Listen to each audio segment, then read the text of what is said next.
This video is to show you how to get started with the pre-writing for a descriptive paragraph.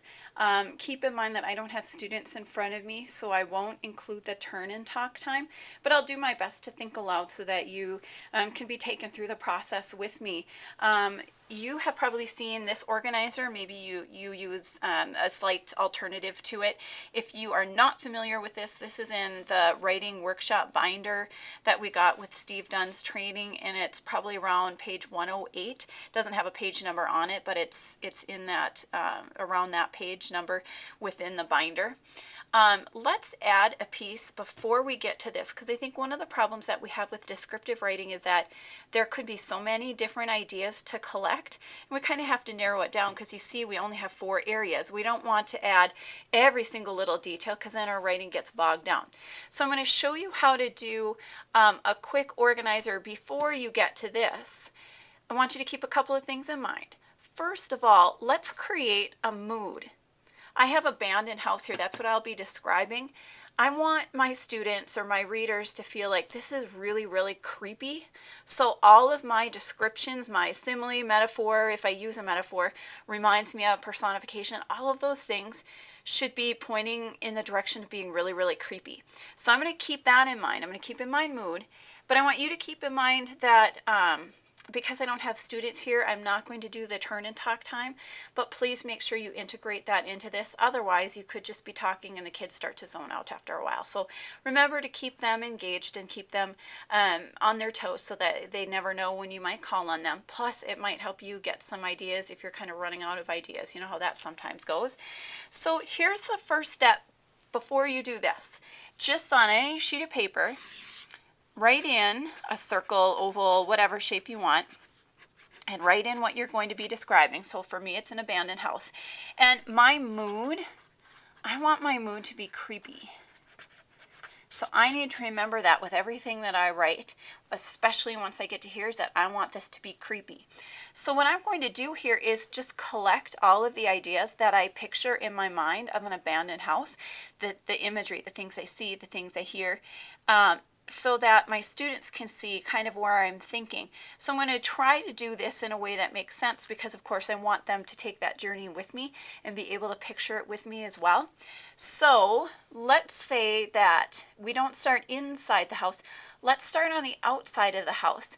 And when we come up to somebody's house, usually the first thing we see, it's either their yard or their walkway. And you know, you could go back and forth with this. Let's just catch the yard first. The yard is overgrown. Trees are dying. No leaves. Let's see, what else would I see in a yard? I would see the grass, or the overgrown grass. I guess I should probably make that clear. So overgrown grass, leaves or no leaves on the trees. I guess then I would go up the walkway. Let's say that that's crumbling. I want them to kind of get the sense that this is spooky, creepy, remember, so that there's nobody really living there. And so I want it to make it look like it's not been cared for, especially to drive home the fact that it's an abandoned house. So walkway is crumbling. Then I get up to, as I'm coming up the walkway, I get up to the porch. The porch is falling apart. Maybe the stairs, because you go up onto the porch through stairs. The stairs are caving in or breaking in as I'm walking on them. I guess as I'm walking, I'm hearing creaky steps as they're breaking under my weight. Let's see, so I get up on the porch, then I notice in the corners that there are cobwebs up in the corners of the porch.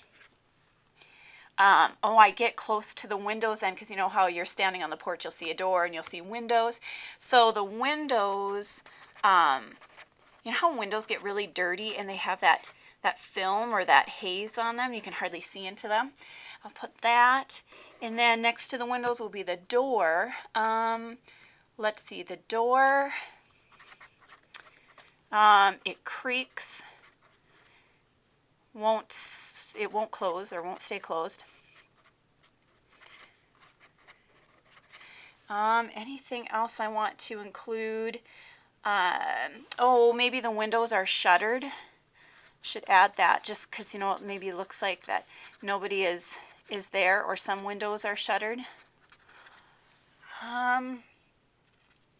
Let's see, how about the roof? Because we would go up from the front of the house to the top of it. So maybe the roof, let's just say it's leaky. Maybe there are animals living in the gutter.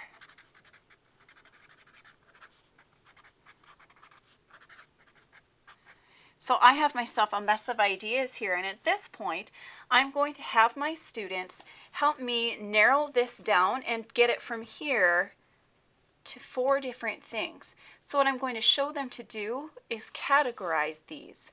Remember how I said let's start in the yard? Well, I'm looking at this. This is the yard. The yard is overgrown. The trees were in the yard. So probably my first category is going to be yard. I'll circle those. And you can do this. You can categorize this any way you want. You could rewrite them or anything. Then it's like the stuff before you get to the house. So the walkway. I guess the porch would be on the outside of the house, so I could include that. Maybe the stairs. Maybe I'll include all of those. So I'll put a box around those, and I will call that maybe the entryway or porch. Then let's see, what do I have left? Shuttered windows. I had door and windows too. Maybe I'll collect all of those. Door, windows. Maybe I'll kind of go in like a bubble kind of a thing like that. Let's see, door, windows. Oh, some shuttered windows. Then I have animals in the gutter. The roof is leaky and cobwebs are in the corner. So I kind of have a miscellaneous of things. So I'm just going to write miscellaneous here. Those things I might decide to keep, or I might decide to toss out, or maybe I just keep one of them. Because animals living in the gutter, I don't know what, maybe it doesn't make it sound creepy. It just kind of makes it sound abandoned, and I want to go with creepy because remember that's my mood. So at this point I might just decide, well, I think I'll just scratch this out, because to me animals living there doesn't make it sound creepy. It just makes it sound broken down. I think what makes it sound creepy is having cobwebs in the corner, because I think of cobwebs in a haunted house. Maybe that's just kind of a Halloween thing to think of. And the leaky roof, I don't know, maybe I'll go with that, but I'm kind of leaning toward not. So I think I might go with corners having cobwebs in them. And then I'm going to transfer that over here. So I'm going to take my 4 categories here and transfer here. So I have yard. I'll show you again. Entryway and porch, door and windows, and then the miscellaneous. Doors. Windows, and then I have miscellaneous. And at that point I'll just kind of start to collect some of my ideas over here. Yard is overgrown. Trees are dying. And I would just keep going back to my wheel here and transferring everything over here.